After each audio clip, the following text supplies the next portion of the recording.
Hello and welcome to our today's session as we advance our discussion to shift of focus in production operation management. Now up to this point we have seen how production and operation management has evolved, how the focus has shifted from production focus to cost focus to quality focus to high degree of customization focus. Now as this focus has shifted from production to high degree of customization, अब हम आगे जाकर के देखते हैं कि किस तरह से जो फोकस है कि पहले किन चीज़ों के ऊपर फोकस किया जाता था और अब किन चीज़ों के ऊपर फोकस किया जा रहा है. तो today will talk about this thing कि how has the focus shifted in times in production and operation management. किस तरह से पहले किन चीज़ों पे ध्यान दे रहे थे, अब किन चीज़ों पे ध्यान दे रहे हैं. तो let us advance. Paradigm shift in production operation management. From where to where? Earlier it used to be local or national focus. कि ज़्यादातर जो कंट्रीज़ होती थी, जो इकोनॉमीज़ होती थी, जो इंडस्ट्रीज़ होती थी, वो लोकल एरिया के ऊपर देखती थी. अगर कोई एक स्टेट की इंडस्ट्री है तो वो एटमोस्ट स्टेट को देख लेती है. अगर एक कोई थोड़ी ज़्यादा बड़ी इंडस्ट्री है, कंपनी है, तो वो एट मोस्ट नेशनल लेवल पे देख लेती है. जनरली उनका फोकस किस तरह का रहता था, लोकल और नेशनल. लेकिन अगर हम आज की डेट में देखें, पोस्ट 80s देखें, पोस्ट 90s देखें, ऑलमोस्ट 80s के एंड में और 90s से जो हम देख रहे हैं ग्लोबलाइजेशन जिस हद का हुआ है, तो आज हमारा जो फोकस है वो लोकल और नेशनल नहीं रह के क्या हो गया है, ग्लोबल हो गया है. मेजॉरिटी ऑफ द कंपनीज आज क्या कोशिश करती है कि वो अपना कुछ ना कुछ ऐसा प्रोडक्ट बनाए, कुछ ना कुछ ऐसा कंपोनेंट रखे, कुछ ना कुछ इस लेवल के ऑपरेशंस रखे कि वो एक्सपोर्ट कर सके, बाहर जाकर के भी बेचना चाहते हैं. तो सभी जने इधर उधर बाहर जाकर के बेचना चाहते हैं. तो आज जो हमारा फोकस है वो लोकल और नेशनल से हटके कहाँ चला गया है, ग्लोबल की तरफ चला गया है. Then from batch shipments to just in time shipments. Batch shipments क्या होता है कि मैंने एक प्रोडक्शन रन चला दी, 10,000 यूनिट्स बना रहा हूँ. 10,000 यूनिट्स में किसकी बना दूंगा, CD100 SS की, CD100 की बना दूंगा. फिर 10,000 मोटर बाइक्स में कौन सी बना दूंगा, हीरो होंडा CD100 SS. तो उस ज़माने में बैचेस चलते थे कि पहले अब एक बैच चल रहा है जो मे बी हफ्ता भर, 10 दिन, 15 दिन, महीना, जितने की भी हमारी शिफ्ट रहेगी, 10,000 15,000 यूनिट्स की CD100 चलेगी, फिर CD100 SS चलेगी. मे बी अगर हम बजाज के प्रोडक्ट को देखें तो पल्सर चलेगी, पल्सर 120 आई, पल्सर 150 आई, पल्सर 180 आई.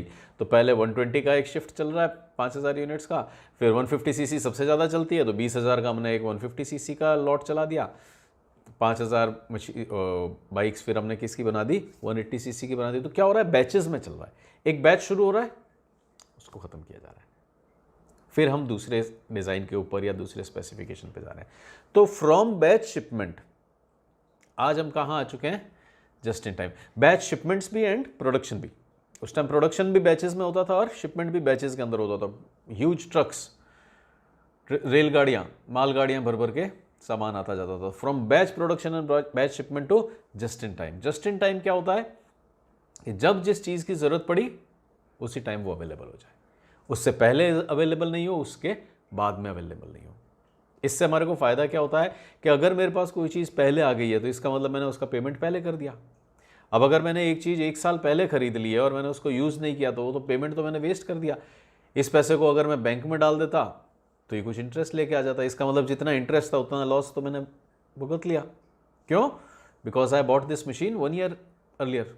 हाँ, अब इसको 1 साल नहीं देखें, 10 दिन पहले देख लेते हैं कि आपने रॉ मटेरियल 10 दिन पहले मंगा लिया, तो इसका मतलब इस 10 दिन तक आपका वर्किंग कैपिटल स्टक रहा, जिसका हो सकता है बैंक में होता तो इंटरेस्ट लाते. अगर आप लोन से लाए हो ये माल तो मे बी इसका इंटरेस्ट देना पड़ेगा. तो अदरवाइज जल्दी सामान लाना भी कॉस्टली है, और अगर वो सामान आपके पास पड़ा हुआ रह गया है तो भी वो कॉस्टली है, क्योंकि जहाँ ये बिक जाता और आपके पास पैसा आ जाता और उस पैसे का आपके पास इंटरेस्ट आना शुरू हो चुका होता, आज वो पैसा हमारे पास रियलाइज ही नहीं हो रहा है क्योंकि माल नहीं बिक रहा है. तो otherwise at back end also and at front end also just in time क्या है कि जिस चीज़ की जब ज़रूरत पड़ती जाए वो वैसे के वैसे होती जाए और बनती जाए और सेल होती जाए. ना मैं रॉ मटेरियल पहले लाऊं, ना मैं फिनिश गुड्स एक्स्ट्रा रखूं. जब कस्टमर को ज़रूरत हो तभी मैं बना करके उसको दे दूं. हाँ, practically just in time is not possible, but फिर भी अगर हम देखें तो जो हमारी कैरिंग कैपेसिटीज़ है उनको हमने बहुत लीन कर दिया, बहुत मीन कर दिया है, बहुत छोटा कर दिया है. ऐसा नहीं है कि बड़े बड़े गोडाउंस भर भर के हम रख रहे हैं. क्योंकि जहाँ भी आपने गोडाउन भर के रख दिया वहाँ पे पैसा तो अटक गया हमारा। So there has been a shift from batch production, batch shipment to just-in-time production or just-in-time shipments. Then low bid purchasing to supply chain partnering. एक टाइम होता था जब जहाँ से हमारे को सस्ता मिल जाएगा वहाँ से ले लेंगे, तो that was low bid purchasing, कि हमारे को चाहिए, हमने 4 अलग अलग सप्लायर से ऑर्डर मंगवा लिया, ऑर्डर नहीं, बिड्स मंगवा ली, देख लेंगे इनमें से जो सस्ता देगा उससे हम ले लेंगे। तो from days of low bid purchasing to supply chain partnering. Supply chain partnering क्या है कि अब मैं कहीं बिड नहीं करता हूँ किसी से, कोई मेरा सप्लायर नहीं है, बल्कि वो मेरा पार्टनर है। तो जहाँ तक हो सकता है आजकल हम किस तरह से चलते हैं, पार्टनरिंग में चलते हैं, कि क्यों किसी को सप्लायर बनाया जाए, क्यों कोई जना आउटसाइडर रहे। जब वो सप्लायर होता है तो वो अपने खाली स्वार्थ की सोचता है, लेकिन जब मैंने उसको पार्टनर बना दिया तो वो खुद का भी फ़ायदा देखेगा और मेरे बिजनेस का भी फ़ायदा देखेगा, क्योंकि अगर मेरे बिजनेस में फ़ायदा हो रहा है तो अल्टीमेटली उसका फ़ायदा हो रहा है। तो from days of low bid purchasing, कि मैं ओनरशिप ले लूँ, खरीद लूँ उसको, उसकी जगह अब क्या हो गया, सप्लाई चेन पार्टनरिंग होने लग गई। अगर हम देखें तो बड़े बड़े जो प्रोडक्ट्स होते थे लाइक यूरेका फोर्ब्स ने सदियों तक क्या चलाया कि खुद ने सामान बेचा, लेकिन आज की डेट में क्या हो रहा है, यूरेका फोर्ब्स भी क्या करने लग गया है, दूसरों के साथ पार्टनर करके सामान बेचने लग गया है। लॉजिस्टिक्स से फ्लिपकार्ट के ऊपर आपको उसके प्रोडक्ट्स मिल रहे हैं। तो ये जो सप्लाई चेन पार्टनरिंग है, this is a very in thing right now. हाँ, कुछ जगहों पे हमारे को दिखती है, कुछ पे नहीं दिखती। फ्रंट एंड पे सप्लाई चेन पार्टनरिंग हमारे को दिखती है। आज शाओमी की हेडेक ही खत्म हो गई है कि मेरे को डिस्ट्रीब्यूशन चैनल बनाना है, कि मेरे को शोरूम्स खोलने हैं, क्योंकि उसका सारा माल कैसे बिक रहा है, फ्लैश सेल्स में। अब तो उन्होंने शोरूम्स बना दिए हैं, लेकिन इनिशियली उनको शोरूम्स की चिंता ही नहीं थी, उनको कहीं पे भी एक पैसा भी नहीं लगाना पड़ा शोरूम के अंदर, सब कुछ फ्लैश सेल में निकलता था। फैक्ट्री में बना और अचानक फैक्ट्री से ही वो सप्लाई चेन में चला गया, कस्टमर के पास जा रहा है। तो supply chain partnering has become very important. इसको हमने पहले भी देखा था कि आज के डे एंड एज में हम जा रहे हैं, तो प्रोडक्शन से इवॉल्व होकर हम ऑपरेशन पे आए, और ऑपरेशन से इवॉल्व होकर हम कहाँ आ चुके हैं, सप्लाई चेन तक आ चुके हैं, कि सप्लाई चेन अच्छा सा मैनेज हो जाए। सो लो बिड परचेजिंग, ओनरशिप लेना, खरीदना से लेकर के आज खरीदने की जगह पार्टनर बना दो, कि जो दूसरा है वो भी मेरा पार्टनर है। Then lengthy product development to rapid product development and alliances. पहले ठीक है, हमारा प्रोडक्ट बन रहा है, 1.5 दिन 2 दिन की साइकिल है, उसके अंदर हमारा प्रोडक्ट बनता था, क्योंकि वो प्रोडक्शन एरा था, जो आप बनाओगे वो बिकेगा लोगों का, और पास और कोई अल्टरनेटिव नहीं था। लेकिन today we are into rapid product development and alliances. अगर हम देखें तो आईफोन, जिसका हम स्क्रीन बहुत अच्छा कहते हैं, आईफोन या एप्पल के जो भी प्रोडक्ट्स हैं उन सब का हम स्क्रीन कहते हैं कि बेस्ट स्क्रीन है। मेड भी आईफोन और एन आईपैड और आईपॉड और मैकबुक फॉर दैट मैटर, जो भी स्क्रीन्स आ रहे हैं वो सारों का रेजोल्यूशन बहुत अच्छा होता है, वो बहुत क्रिस्प डिस्प्ले होता है। लेकिन अगर अब हम यहाँ देखें तो what iPad is doing, iPad is going in for alliances, sorry Apple is going in for alliances. क्या हम इमेजिन कर सकते हैं कि एप्पल और सैमसंग का अलायंस होगा? लेकिन फैक्ट इज कि एप्पल की डिवाइसेस के अंदर जो स्क्रीन्स लगते हैं, half of those screens come from Samsung, other half या remaining screens come from LG. तो क्या इमेजिन किया जा सकता है कि इनका मोबाइल मार्केट के अंदर जो कंपटीशन है, जैसे इनका कट थ्रोट कंपटीशन है, उसमें ये एक दूसरे से सामान लेते होंगे? बट एप्पल रियलाइज्ड कि हम सॉफ्टवेयर पे काम कर सकते हैं। हमारी स्ट्रेंथ क्या है? एक अच्छा सॉफ्टवेयर बनाना, एक हार्डवेयर उठाना और उस हार्डवेयर के हिसाब से software banana. 2 of the biggest brands जो अभी चल रही हैं, Samsung of course is a very good brand, लेकिन जो एप्पल इतना बड़ा हुआ और जो शाओमी सस्ता फ़ोन होने के बावजूद भी तो इतना पावरफुल हुआ, इन दोनों के पास एक जो एडवांटेज थी वो ये थी कि ये ऐसी हार्डवेयर लेते थे कि उसके हिसाब से सॉफ्टवेयर डिज़ाइन करते थे। सैमसंग बाय एंड लार्ज क्या करता है, गूगल का ले लेता है ओएस और फिर उसको थोड़ा बहुत कस्टमाइज़ कर लेता है। लेकिन शाओमी जो था वो रोम को बिल्ड करता था फ्रॉम स्क्रैच। सेम जो एप्पल करता है कि अपना एक हार्डवेयर डिसाइड किया कि ये मेरा कैमरा रहेगा, ये मेरा स्क्रीन रहेगा, ये मेरा प्रोसेसर और रैम रहेगा, और अब उसको कैसे बेस्ट यूज़ किया जाए, तो उनका ऑपरेटिंग सिस्टम इस पर बिल्ड होता है, इसलिए वो मशीन्स इतनी अच्छी होती हैं। तो जहाँ हम ऐसी बात कर रहे हैं, उस एरा में भी अब क्या हो रहा है, अलायंसेस हो रही है कि हमारा जो एप्पल है उसके अंदर स्क्रीन किसके आने हैं, सैमसंग के एंड एलजी के। तो लेंदी प्रोडक्ट डेवलपमेंट को अब हटा दिया, उनके समझ में आ गया कि हमारी हार्डवेयर अच्छी है, हमारा सॉफ्टवेयर अच्छा है, स्क्रीन बनाने में क्यों टाइम वेस्ट करना, इतना पैसा भी लगेगा। जब स्क्रीन के ऊपर काम कर रहे हैं, जो लोग स्क्रीन पे सबसे ज़्यादा काम करते हैं, टेलीविज़न इंडस्ट्री को जो बिलोंग करते हैं, let them work on mobile screen also. तो दैट इज़ एन अलायंस। तो देखें हम कैसे चेंज हो रहा है, प्रोडक्शन से फोकस शिफ्ट होकर कहाँ आया, सप्लाई चेन पार्टनरिंग पे। बैच शिपमेंट से फोकस शिफ्ट होकर कहाँ गया, जस्ट इन टाइम पे। लोकल नेशनल से कहाँ चला गया हमारा फोकस, ग्लोबल पे। लेंथी प्रोडक्ट डेवलपमेंट की जगह अब अलायंसेस के, जो जना जो बना के दे दे वो यूज़ कर लेते हैं हम। Then standard product to mass customization. इसके बारे में हमारी पहले भी बात हुई थी कि पुराने टाइम के अंदर हमारे को क्या होता था, एक स्टैंडर्ड प्रोडक्ट मिलता था कि ये ऐसा ही मिलेगा, सेट ऑफ एसेसरीज साथ में आ रही हैं तो वो साथ में ही आ रही है। लेकिन आज की टाइम में हम क्या देखते हैं कि high level of mass customization है। वो एसेसरीज ऐसी आने लग गई हैं कि आप उनको कस्टमाइज़ करके दो बिल्कुल अलग बाइक्स बना सकते हैं। एक जना ऐसा होगा जो अपनी बाइक के अंदर साइड स्टैंड नहीं लगाएगा, साड़ी गार्ड नहीं लगाएगा, दूसरी साइड में बैग नहीं लगाएगा, कोई भी वो करियर टाइप के होते हैं, बॉक्सेस होते हैं, वो नहीं लगाएगा। वहीं पे दूसरा क्या कर लेगा, आगे लेग गार्ड भी लगा लेगा, इधर साड़ी गार्ड भी लगा लेगा, इधर एक बैग टांग लेगा, तो दोनों बाइक्स बिल्कुल अलग दिखने लग जाएंगी।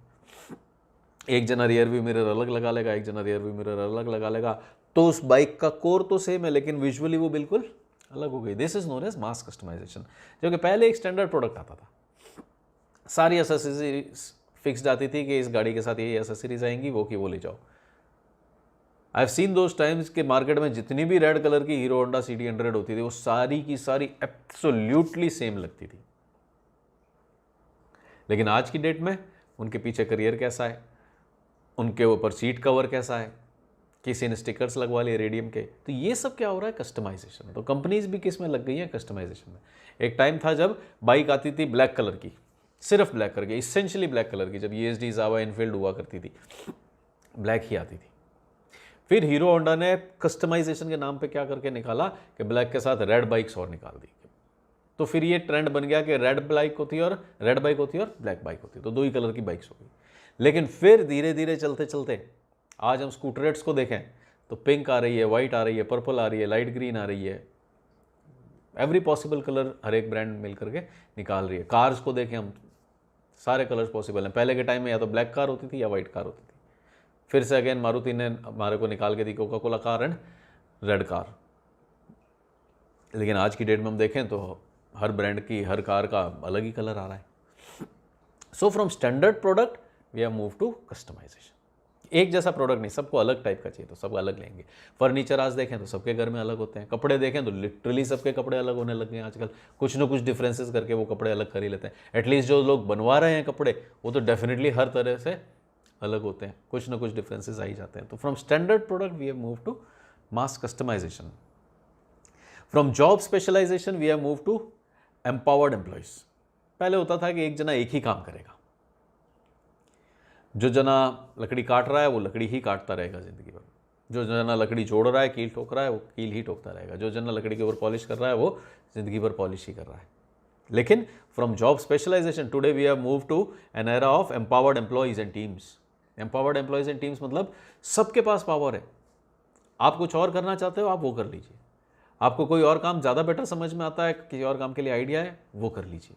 तो employees have been empowered to explore themselves कि वो क्या चीज़ बेटर कर सकते हैं। पहले तो जो जिस काम में लग गया फिर वो उसी काम में चले जा रहा है, जबकि now we have teams, we have individuals जिनके पास ऐसा एम्पावरमेंट है कि वो अपने आप को पूरा तरह से एक्सप्लोर कर सकें अलग अलग एरियाज़ के अंदर। सो फ्रॉम जॉब स्पेशलाइजेशन के एक ही काम करना है, ऐसे हम एक्सप्लोरेशन पे चले गए, देखो आप क्या क्या कर सकते हो। So this is job specialization. Then we have shift in core principles of production operation management के। कैसे जो कोर प्रिंसिपल्स थे, क्या था core principle? Production focus, product बनाओ, प्रोडक्ट बनाओ, प्रोडक्ट बनाओ, बिकेगा जो बनाओगे। प्रोडक्शन फोकस से हम कहाँ आ गए? कॉस्ट फोकस पे आ गए, कॉस्ट कटिंग करो, कॉस्ट कटिंग करो। फिर हम क्वालिटी फोकस में आ गए, क्वालिटी बनाओ, क्वालिटी बनाओ, से लेकर के हम कहाँ आ गए? कस्टमाइजेशन एरा के अंदर आ गए। तो जिस तरह से ये प्रोसेस चेंज हुआ है, फोकस चेंज हुआ है, उसी तरह से अगर हम देखें कि what have been the shift in core principles of production and operation management, so we can see ethics के अंदर शिफ्ट हो गया है। पहले हमारी एथिक्स क्या थी कि बनाना है, फिर हमारी एथिक्स हुई कि जो सस्ता है वो अच्छा है, फिर हमारी एथिक्स हुई कि जो कस्टमर को चाहिए वो बनाएंगे, अच्छी क्वालिटी बनाएंगे। फिर हमारी आज की एथिक्स क्या है? जो कस्टमर को चाहिए वो देंगे। तो अल्टीमेटली जो बिजनेस की एथिक्स है वो भी इवॉल्व होती जा रही है with these shift in focuses जो अभी हमने डिस्कस किया। Local focus to global focus हो चुका है। एनवायरमेंटली सेंसिटिव प्रोडक्शन होने लग गया। अब एनवायरमेंटली सेंसिटिव प्रोडक्शन मतलब क्या है? पहले बस बनाते थे, अपना प्रोडक्शन करते थे और सेल कर देते थे। जो वेस्ट जनरेट होता है बहुत सारी कंपनीज के अंदर, गारमेंट इंडस्ट्री के अंदर बहुत सारा केमिकल जनरेट होता है डाई के रूप में। लेदर का काम हो रहा है तो बहुत सारा केमिकल यूज़ होता है। तो अब यहाँ जो केमिकल यूज़ होता था, आप अपना शू बनाइए, आप अपनी फैब्रिक बनाइए, आप अपना कलर कीजिए और उस केमिकल को डिस्पोज ऑफ कर दीजिए, वो फेंक दीजिए, वो पड़ा रहेगा, ज़मीन में बैठ जाएगा, हवा में उड़ जाएगा। इस तरह से चल रहा था।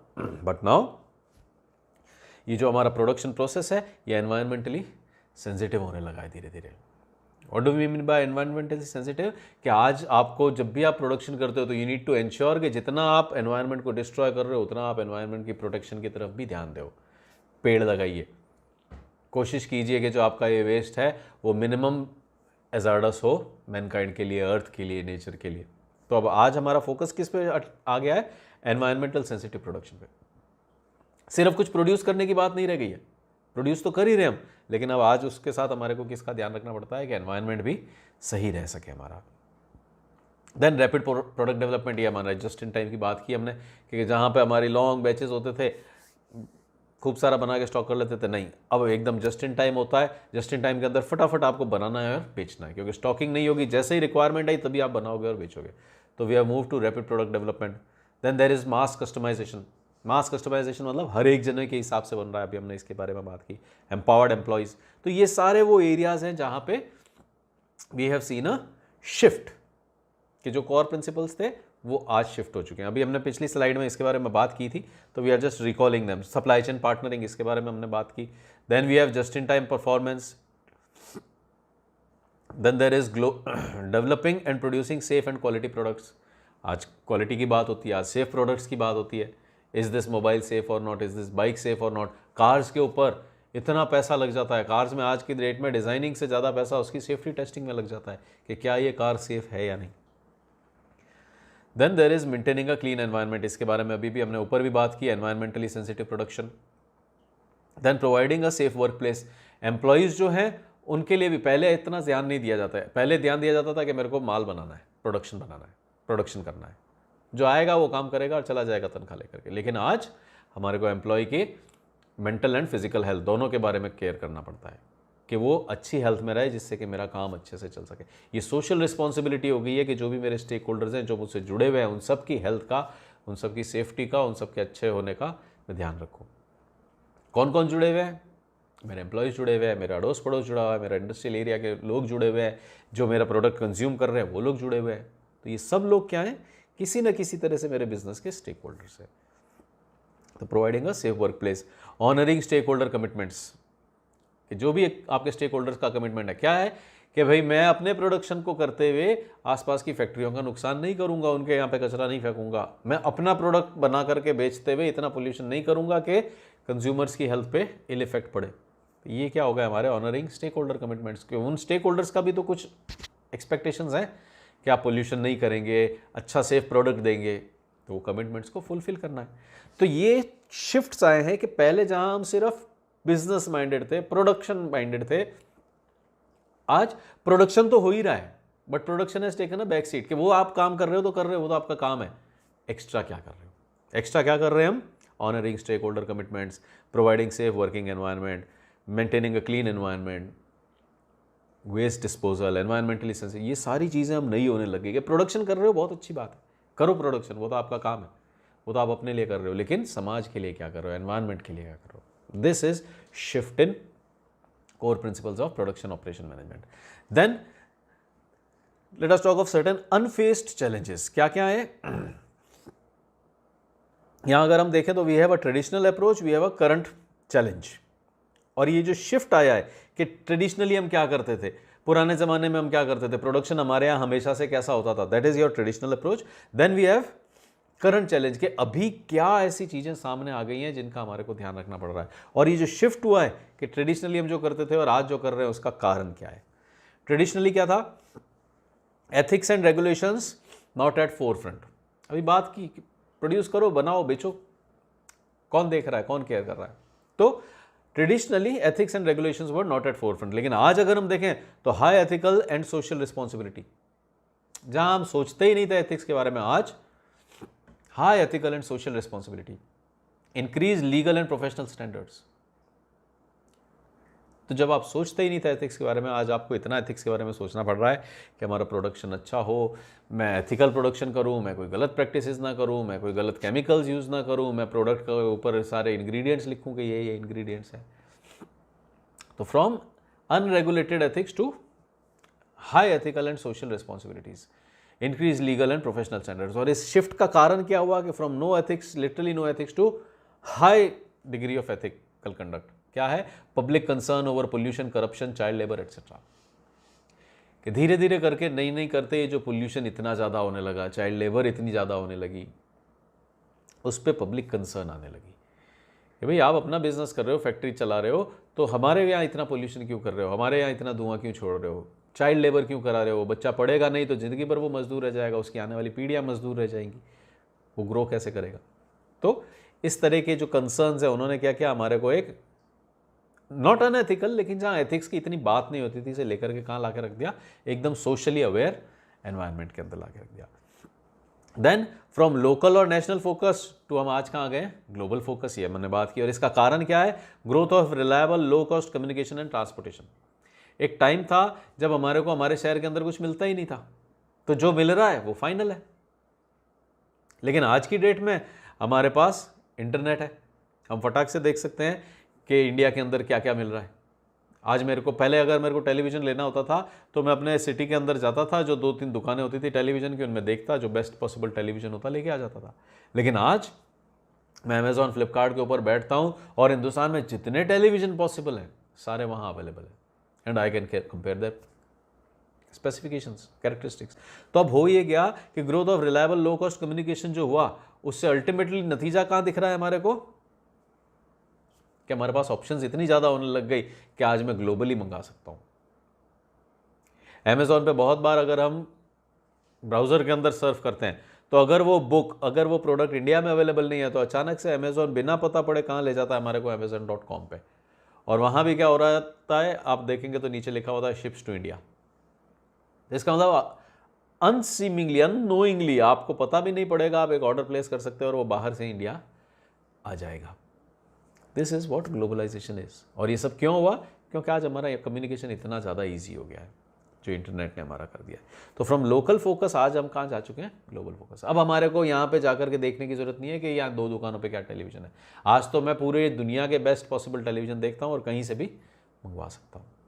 ये क्यों हुआ, low cost communication, reliable and low cost communication. Lengthy product development to rapid product development, आराम से बन रहा है, रिसर्च एंड डेवलपमेंट चल रही है, नया प्रोडक्ट लाएंगे जब लाएंगे। सदियों तक सेम बाइक्स चलती थी, सालों तक हिंदुस्तान के अंदर एम्बेसडर चलती रही, एक ही डिज़ाइन, एक ही कलर, एक ही इंजन, एक ही पावर, वो चलती गई। लेकिन क्योंकि कोई डेवलपमेंट नहीं था, रिसर्च एंड डेवलपमेंट। लेकिन आज क्या हो गया, rapid product development, design collaboration.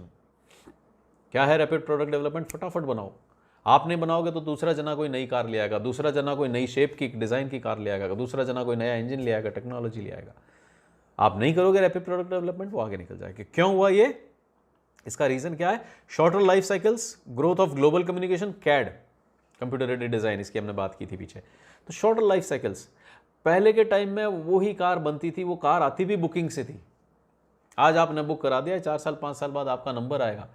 आज हम इमेजिन कर सकते हैं क्या कि आज मैं एक चीज़ बुक करा दूं जो 4 साल बाद मेरे को मिलेगी, it is just not possible. Trends change हो जाएंगे। आज आप एक कार बुक करा दो कि 4 साल बाद डिलीवरी मिलेगी, ऐसा हो ही नहीं सकता।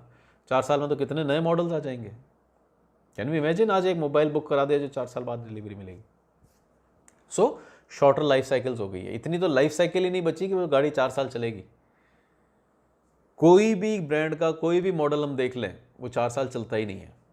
इवन अगर हम Hyundai की कोई i10 ले लेते हैं, तो वो i10 में भी क्या करेगा, नए नए मॉडल्स निकालता जाएगा। हर 2 साल के अंदर क्या कर देगा, 2016, 2018, 2020, फिर बीच में वो i10 की जगह i20 भी निकाल देगा।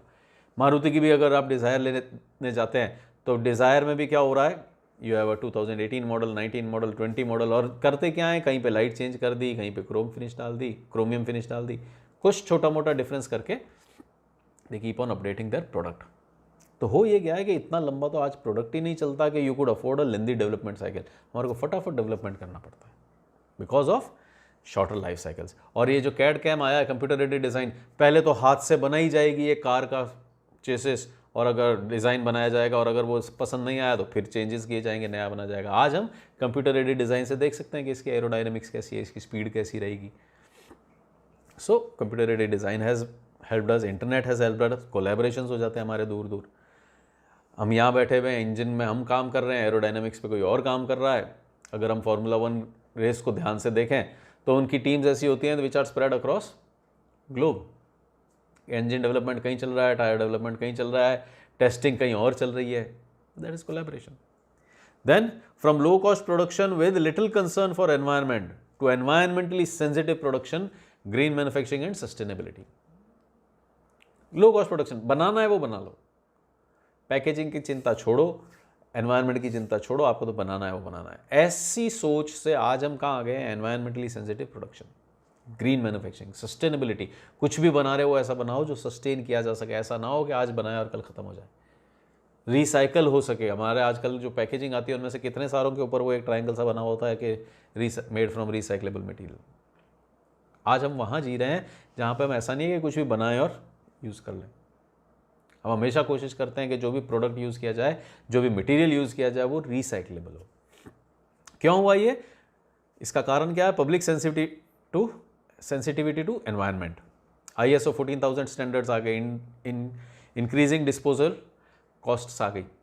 इंक्रीजिंग डिस्पोजल कॉस्ट मतलब पहले तो क्या होता था कि आपका जो वेस्ट जनरेट हुआ आपने पास वाले प्लॉट में डाल दिया, ट्रक भर के ले गए, जहाँ सिटी खत्म होता है वहाँ पे सड़क किनारे डाल के आ गए। आजकल ऐसे नहीं चलता है।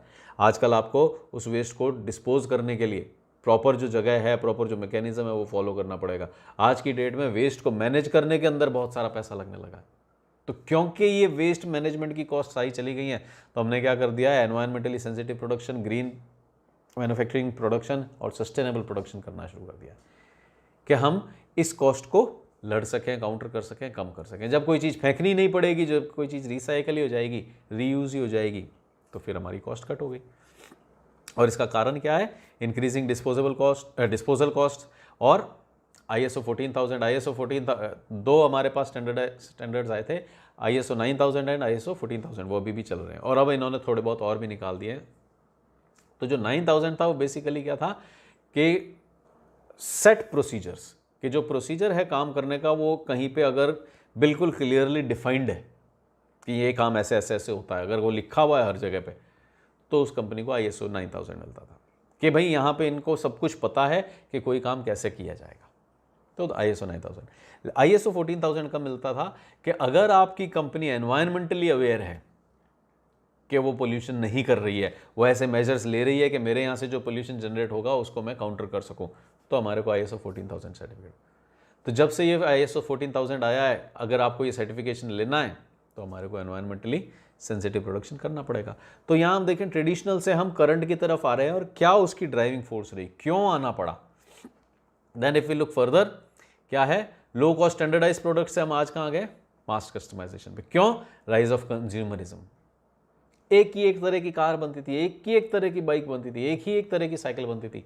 हमने प्रीवियस लेक्चर्स में देखा कि एक ही तरह की साइकिल आती थी जिसके हैंडल इस तरह के होते थे, और आज साइकिल्स आती है जिनके हैंडल ऐसे होते हैं। आज साइकिल आती है जिसमें हम नीचे झुक जाते हैं, आज साइकिल आती है जिसमें सीट एकदम ऊंची होती है, पता नहीं क्या क्या आती है। So from low cost standardize products to mass customization. वो क्यों हुआ? Rise of consumerism, increase affluence, individualism. Consumerism बढ़ गया, कंज्यूमर मांगने लग गया कि मेरे को ऐसा चाहिए, नहीं दे रहा मैं दूसरी जगह जाऊँगा, मैं बाहर से मंगा लूँगा, मैं अमेजोन से मंगा लूँगा, मैं फ्लिपकार्ट से मंगा लूँगा, amazon.in पे नहीं मिल रहा है मैं amazon.com पे से मंगा लूँगा, मैं अलीबाबा से मंगा लूँगा। Rise in consumerism. Then increase affluence, पैसा आ गया सबके पास। एक टाइम था जब हमारे पास पैसा नहीं होता था कि हम साइकिल खरीद सकें, साइकिल किसी किसी घर में होती थी। आज हम उस एरा में जी रहे हैं जहाँ हर घर के अंदर 2 व्हीलर है, किसी घर में 2 व्हीलर होना तो कोई गिनता ही नहीं है कुछ। जबकि एक टाइम था जब साइकिल भी रॉयल्टी का निशान होती थी, आज लिटरली हर घर के अंदर कार होने लग गई है, हर घर के अंदर हर इंडिविजुअल के पास एक मोबाइल फ़ोन होने लग गया है। तो पैसा इतना ज़्यादा आने लग गया है कि हम बोलते हैं कि मेरे को एक अलग चीज़ चाहिए, मेरे को अलग तरह की ड्रेस चाहिए, मेरे को अलग तरह का शू चाहिए, मेरे को अलग तरह का फर्नीचर चाहिए। अब मैं उस चीज़ में नहीं लटका हुआ हूँ कि भाई जो मिल रहा है वो ले लूँगा, अब तो मेरे को अलग चाहिए। Emphasis on specialized often manual tasks, जबकि आज क्या हो गया, एम्पावर्ड एम्प्लॉयज़ एनरिच्ड जॉब्स। पहले क्या होता था कि एक ही एक तरह के काम किए जाते थे, स्पेशलाइज्ड जॉब्स होते थे और जनरली लेबर इंटेंसिव होते थे, इंडिविजुअल्स होते थे, मैन पावर होती थी जिनको जो उनको करती थी। वहाँ से हम आज कहाँ आ गए, empowered employees and enriched jobs. Empowered employees मतलब उनके आइडियाज़ वेलकम हैं, उनके टैलेंट्स वेलकम हैं, अगर वो कोई चीज़ अच्छी कर सकते हैं तो बताएं। एनरिच्ड जॉब्स, आज वही नहीं है कि आप आओ और लकड़ी काटते जाओ, लकड़ी काटते जाओ। जब वो थोड़ा बहुत सीख जाएगा, उसका लकड़ी पे कंट्रोल आ जाएगा, तो मैं उसको आगे जा करके एक टेबल असेंबल करने का जॉब भी दे सकता हूँ। सो फ्रॉम स्पेशलाइज्ड और एंड ऑफन मैनुअल टास्क हम कहाँ आ गए, एम्पावर्ड एम्प्लॉयज़ के अंदर। इसका कारण क्या है, recognition of employees total contribution and knowledge society. पहले हम एम्प्लॉय को बस एक इनपुट की तरह देखते थे कि जैसे मैंने माल लगाया है, जैसे मैंने पैसा लगाया है, वैसे ही एम्प्लॉय भी अपना एफर्ट लगा रहा है, मेरा कोई लेना देना नहीं है एम्प्लॉय से। जिस तरह से मेरा कोई अटैचमेंट रॉ मटेरियल से नहीं होता है, वो तो बनेगा, खपेगा और आगे बिक जाएगा, रॉ एम्प्लॉय से भी इतना ही रिलेशन होता था। लेकिन आज की डेट में recognition of employees total contribution, कि जो मेरा बिजनेस है वो अल्टीमेटली एम्प्लॉयज़ के सेटिस्फेक्शन का रिफ्लेक्शन है। अगर हमारी वर्कफोर्स सेटिस्फाइड है, हमारे प्रोडक्ट्स के अंदर, हमारे काम के अंदर, हमारे नाम के अंदर वो रिफ्लेक्ट होगा। तो ये क्या हुआ कि जो एम्प्लॉयज़ हैं उनका रिकग्निशन मिलना चाहिए कि उनका टोटल कंट्रीब्यूशन है। गॉन आर द डेज जब हम कहते थे कि हमारे नाम से चलता है। आज आपको क्या देखना पड़ता है कि मेरे एम्प्लॉय सेटिस्फाइड होंगे, वेस्ट कम होगा, क्वालिटी अच्छी रहेगी, कस्टमर केयर अच्छा होगा, आफ्टर सेल्स अच्छी होगी। तो वो अब किसी के अंदर नहीं रह गया है कि मेरी कंपनी है, मेरी ब्रांड है, मेरा सामान बिकेगा। एक क्वार्टर लगता है कि वो company from hero to zero बन जाती है। तो इसलिए वो टाइम अब ख़त्म हो गया है। पीपल हैव स्टार्टेड रिकॉग्नाइजिंग कि नहीं, जो एम्प्लॉय है, जो उसका दिमाग है, जो उसकी सोच है, जो उसका एक्सपीरियंस है, वो काम का है। और उसी के कारण क्या हुआ है, हमने एम्प्लॉयज़ को एम्पावर करना शुरू कर दिया है। थिंक ओवर इट, आप आइडिया दीजिए, हम उसको इम्प्लीमेंट करेंगे। Then in house production, low bid purchasing. ज़्यादातर सभी कुछ हम खुद ही बनाते थे, और लो बिड परचेजिंग, जहाँ ऑफर्स लेते थे सस्ता आ जाए, वहाँ से अब आज कहाँ आ गए हम, supply chain partnering, joint ventures and alliances, इसके बारे में अभी भी हमने बात की थी। क्या कारण है इसका, rapid technological change, increasing competitive forces. Technological changes पहले बाहर से ला नहीं सकते थे, इतना पॉसिबल नहीं था, लेकिन आज की डेट में फटाक से आ सकता है। तो क्यों फिर मैं वो स्क्रीन्स यहाँ पे बनाऊँ। पहले जो चीज़ इंडिया में मिलती थी वो इंडिया में बनती थी, आज की डेट में हम सारा रॉ मटेरियल बाहर से इंपोर्ट कर लेते हैं, यहाँ असेंबल कर लेते हैं। आज हम जिसको मेड इन इंडिया भी कहते हैं, उसके एक्चुअली मदरबोर्ड्स एंड स्क्रीन्स तो बाहर से आ रहे हैं। तो आज ये टेक्नोलॉजिकल इतना एडवांसमेंट हो गया है, मेड भी in terms of communication, made भी इन टर्म्स ऑफ ट्रांसपोर्टेशन, कि हम बाहर से सामान ले आते हैं। तो सप्लाई चेन पार्टनरिंग बहुत ज़्यादा इंपॉर्टेंट होगी। अभी हमारी बात हुई कि अमेज़ॉन के अंदर अगर हम कोई चीज़ सर्च कर रहे हैं और amazon.in पे नहीं मिल रही है, तो अननोइंगली, हमारे को पता भी नहीं पड़ता है, वो amazon.com पे हमारे को प्रोडक्ट दिखाता है, और पता कब पड़ता है कि ये बाहर का है, जब वो कहता है कि deliverable in India also, shipping to India also. तो इतना जो हुआ है वो क्यों है, सप्लाई चेन पार्टनरिंग। अमेज़ॉन के सब जगह सप्लाई चेन में पार्टनरिंग हुई हुई है, सब जगह कुरियर के लिए, कार्ड के लिए, कार्गो के लिए उनका खुद का नेटवर्क है। तो supply chain partnering, joint ventures, लोग साथ आ जाते हैं। जैसे कि फ्लिपकार्ट का इनिशियली जो सामान आता था वो ई कार्ट से आता था, और अमेज़ॉन का आज अगर हम सामान देखें तो अमेज़ॉन का खुद का भी आता है, अमेज़ॉन की खुद की लॉजिस्टिक्स है, लेकिन कुछ सिटीज़ ऐसे हैं जहाँ पे उनका नेटवर्क नहीं है, तो उनका सामान ई कार्ट से आ जाता है।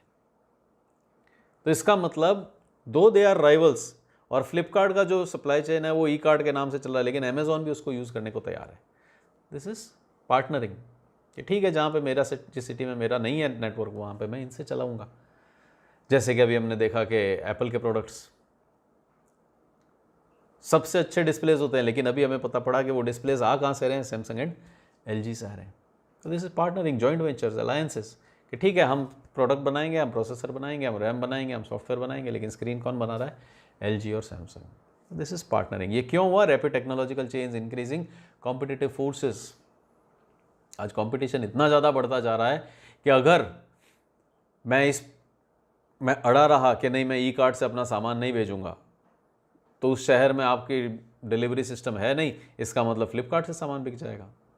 तो हमने अपने ईगो को ख़त्म किया और इस कंपटीशन को ओवरकम करने के लिए क्या किया, सप्लाई चेन पार्टनरिंग कर ली, जॉइंट वेंचर्स कर ली, अलायंसेस कर ली। So these were certain unforeseen changes. So